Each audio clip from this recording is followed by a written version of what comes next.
Can you give us a quick overview of the prevailing state of Sri Lanka's maritime sector, the good and the bad, of course, focusing on the Middle East crisis as the backdrop? Yeah, so that is a broad area to cover, but so everybody thinks that Sri Lanka is a maritime hub. First of all, that is wrong. Sri Lanka has been living on, I would call, a dead man's vision, and that we are carrying the same model still to trying to thrive as a maritime hub. But we are just a regional transshipment hub for the last 40 years. To really want to know what maritime hubs are doing is they are way above the handling of physical cargo and doing transshipment. They are into value addition into the shipping industry. So all those elements are actually technically missing in Sri Lanka. If we have done the right things at the right time and also moved away from protectionism, giving few people the benefit of the earnings and keeping the rest of the public in poor pockets. What is happening and are the implications of the crisis on trade and logistics in this part of the world? Ships have got stuck. Over 1,000 ships, when I looked recently, were stuck in the Persian Gulf, the northern part of it, unable to get out of the Hormuz Strait. So there is a lot of supply chain disruptions. As a result, Sri Lanka is also identified as a congested area right now due to the Gulf situation, which can lead into, obviously, as the IMF itself has said, it can lead into inflationary pressures to all countries. The crisis in the Middle East is creating a lot of turmoil everywhere, including the maritime sector. We spoke about all of this and more with Rohan Masakorala. Stay tuned. For 30 years, LMD has been the voice of business in Sri Lanka, capturing the pulse of the nation's corporate landscape through its iconic covers. Each cover tells a story, from the first edition in 1994 to the present day, narrating key moments, leaders and trends that have shaped Sri Lanka's business ecosystem. Over the years, LMD covers have featured thought leaders, business pioneers and game-changing innovations, reflecting the evolution of industries and the economy. As we celebrate 30 years, these covers represent more than just publications. They are a testament to LMD's legacy of excellence in business journalism and its unwavering commitment to being Sri Lanka's leading voice of business. LMD, Sri Lanka's voice of business, a legacy of 30 years.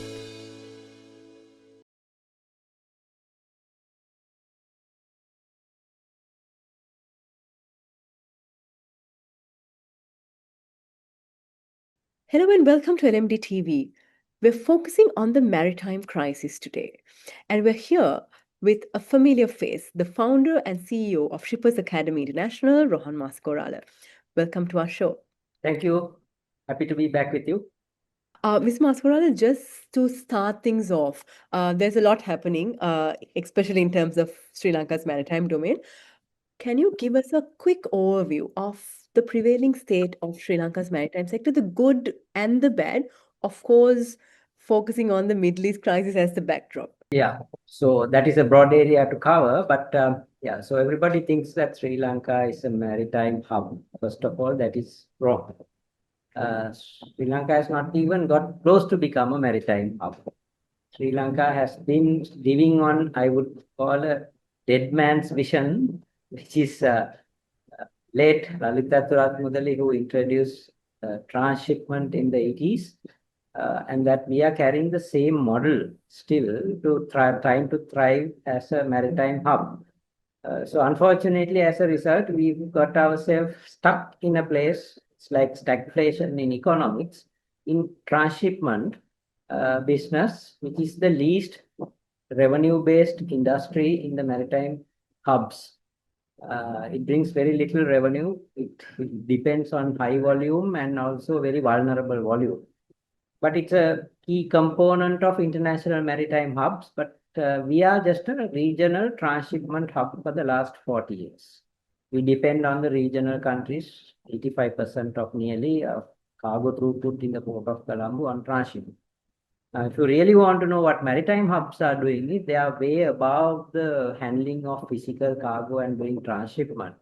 They are into value addition into the shipping industry, which is financial, which is research and development. This is development of infrastructure related to maritime, development of value-added services for cargo, development of the banking and the financial sector related to the maritime industry, developing the human resources and getting international investors to be rallying around the port that you have. So all those elements are actually technically missing in Sri Lanka. So therefore, we cannot call ourselves certainly a maritime hub. Certainly, we are a very good transshipment hub. But the revenue that it generates to the country, I think I have repeated in many forums, the total logistics industry, when I say logistics industry, the international logistics industry, contribution to our national GDP is around 2%. That includes the freight payments of exporters calculated in, so which is not good at all. In Dubai, it's about 33% for its GDP, and it accounts to 20% of UAE GDP. If you look at Singapore also with air and sea and other logistics, it comes to about 20%. In generally most developed hubs, maritime hubs, it contributes between 7 to 10% or sometimes 7 to 12% minimum when you have advantageous location. So we've been harping around this 2% and talking big about it, which is a sad situation because we could have been a much more prosperous nation as a maritime nation if we have done the right things at the right time and also moved away from protectionism, giving few people the benefit of the earnings and keeping the rest of the public in poor pockets. Precisely. Thank you very much, Mr. Masakorala. I think that was a very apt kind of introduction, setting the stage right. And thank you for the clarifications as well. Before we look at Sri Lanka a little bit more deeply, I want to look at the region because right now what we're seeing is that even bigger hubs like Singapore are having a little bit of disruption due to the Middle East crisis. Of course, there are others who say that this might also be the time that this side of the world, gets their act together. What is your assessment of what is happening and are the implications of the crisis on trade and logistics in this part of the world? Yeah, so getting on to logistics first, of course, the crisis has created a lot of bottlenecks, barriers, and supply chain disruptions for shipping. So shipping is carrying 80% of the global trade. And this particular area of the Middle East, which is about $5.5 trillion of economic value in this part of the world, is now technically, I would say, 80% cut off from the shipping industry due to the ongoing war. So that has a massive ripple effect to the rest of the world. It's like a mini COVID era coming in faster. So the impact is sudden and unexpected. So Asia depends heavily on Middle Eastern oil and energy. Nearly 80% of Asia totally depends. But countries like Japan, Philippines, Thailand heavily depend on this whole thing, including us. So the impact is severe in terms of logistics because shipping lines have got disrupted, not only from their routes, the normal travel plans, their oil and gas transportation, but about the bunker, very fuel that the ships run on has gone up by about 150% initially itself. And then, of course, we saw the war risk surcharges, the insurance premiums on ships and cargo going up.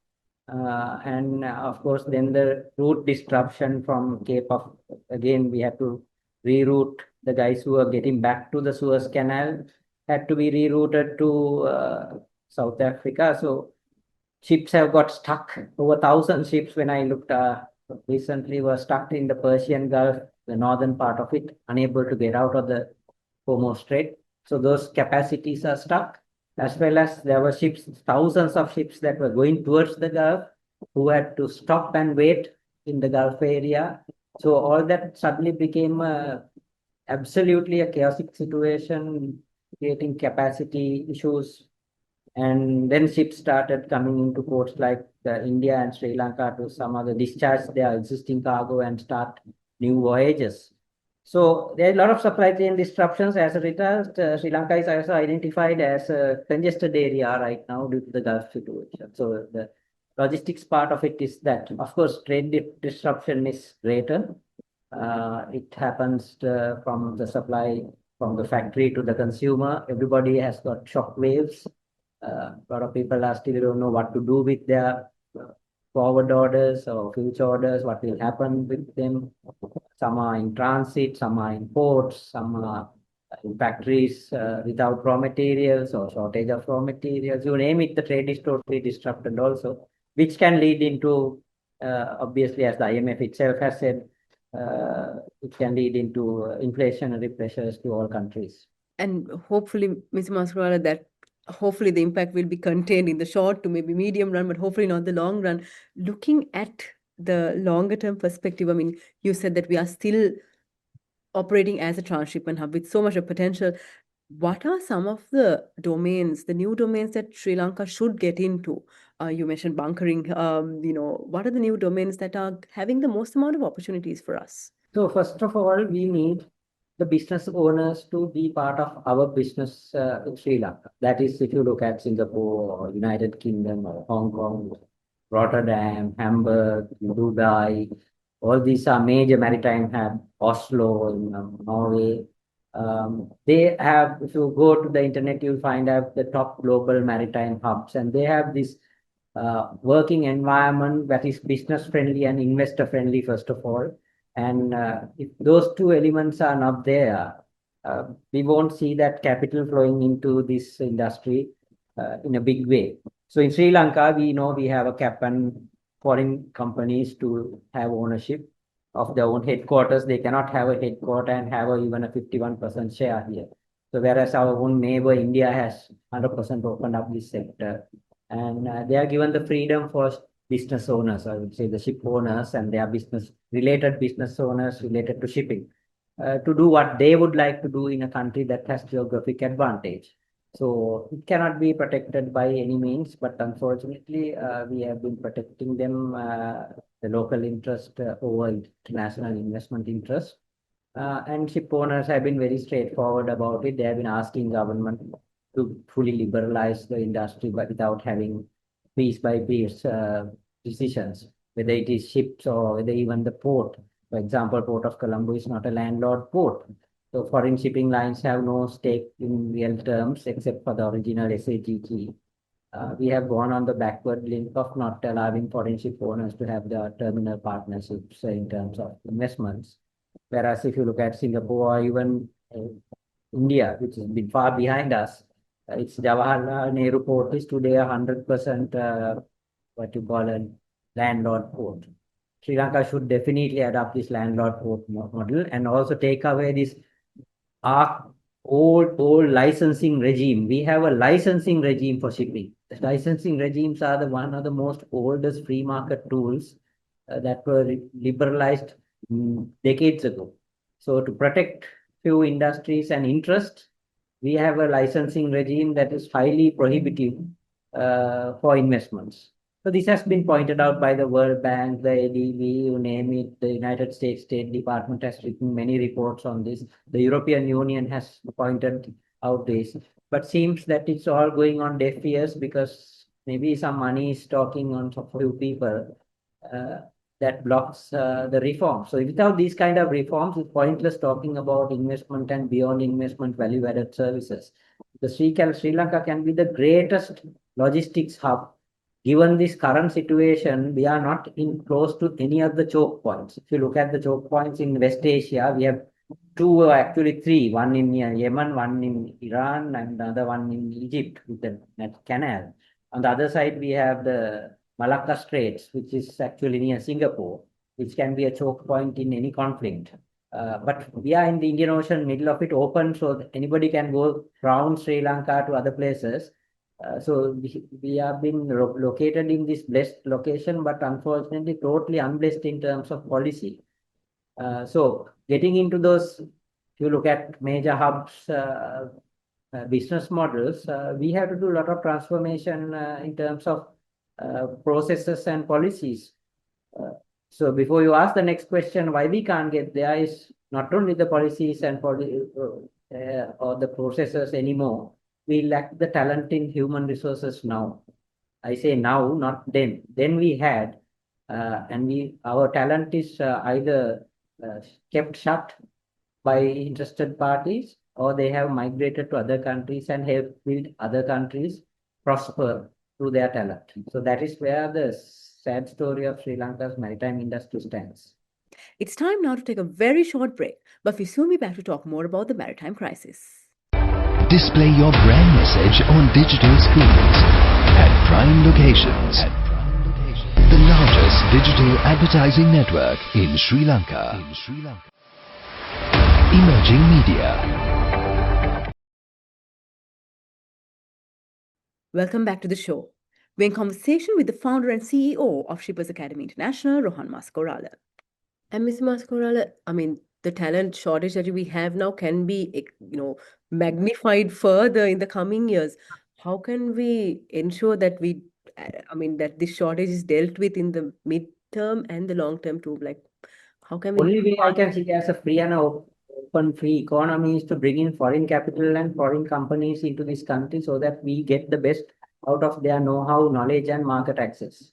For example, if you let's look at Singapore or both Dubai, their leaders have brought in the best in the world into their countries. They are bringing in by paying high salaries. And naturally, all the investments have come up and set up their operations there. So you have the best brains working within those countries as some part of investment. When you have that investment climate, our guys get exposed to the best of the quality of people in the world and quality of work processes in the world. And they also get opportunities to go and work in their subsidiaries or global companies around the world. And that brings that talent pool development and expose you to the best of the best. So without them being here or them treating us as cost center, not a profit center, we are not going to get that exposure. We are like the Sinhalese term of Linde in a ling media, right? We think we know everything, but we are actually not exposed. Because I can tell you about this because I am very much exposed to all of these things because I work with international organizations like United Nations, Ports and Shipping, and also the US State Department. I get exposed to other countries. I can see the thinking and forward foresight that they have. So I always say for any forum I go, if you compare Singapore's logistics and shipping industry, Sri Lanka is in modern terms 100 years behind. So to catch up that 100 years, you can build roads, bridges at high cost, but to deliver the efficient logistics and the environment, you need that personalities with vision who don't have vested interest to drive the country's policies for the betterment of 22 million at the cost of 1,000 people who are currently benefiting. Mr. Masakorala, it's been such a very insightful conversation. Sadly, towards the end, I think you covered this more or less in your previous answers. But if I ask you this question as a concluding thought, what would you say are the low-hanging fruit, the quick wins that we can focus on, and as well as the long-term investments that we should look at? Yeah, so I think the government has to completely revamp its investment climate for this industry. We have already what we have drafted, what's called the free port operators laws in 2014, but unfortunately this has not taken off the ground properly because current situation, if Sri Lanka had done its climate and land allocations into free ports, getting into the global value chains, we would have definitely be in very good hands, like in Dubai, which is handling the Jebel Ali free zone, for example. Is actually its turnover is about $125 billion for a year, the Jebel Ali free zone alone. And it creates nearly 300,000 jobs and 11,000 foreign direct investors are in the countries doing value addition, including sadly some of our tea companies. We export bulk, they export brands. Right, we get $3, they get $18 for a kilo. So you can see what's called value added and the supply chain that is created. So this is a low hanging fruit that Sri Lanka can definitely benefit if we open up the sector. And the current environment creates that opportunity once again in a very big way. Everybody is talking that Sri Lanka can now make use of it, but whether we can just talk about it rather than acting is another story. So logistics at value-added services is something good. And also if we can get our port into a landlord model and bringing the top carriers into Sri Lanka as partners, like MSC, Maersk, CMSC, GM, Hapag-Lloyds of the world, to be partnering the port of Colombo, then they would have a real business interest to make Sri Lanka prosper and bring in more cargo to Sri Lanka so that transshipment business also can grow. With the transshipment business growing and their partners being here in Sri Lanka, we definitely can have the what's called the economic multiplier effect to the industry. So this is not the problem is it's not all of them are low-hanging fruits. Just that we are throwing out the low-hanging fruits because of our attitude and the environment we have created to service few people. We've been in conversation with the founder and CEO of Shippers Academy International, Rohan Masakorala. Thank you very much. Really enjoyed the very insightful discussion. Thank you very much. Great to be with you guys again. And thank you to all our viewers for joining us. Until next time, take care. Don't forget to subscribe to our YouTube channel and follow us on Facebook, LinkedIn, Instagram, and X. Thank you for watching and stay safe.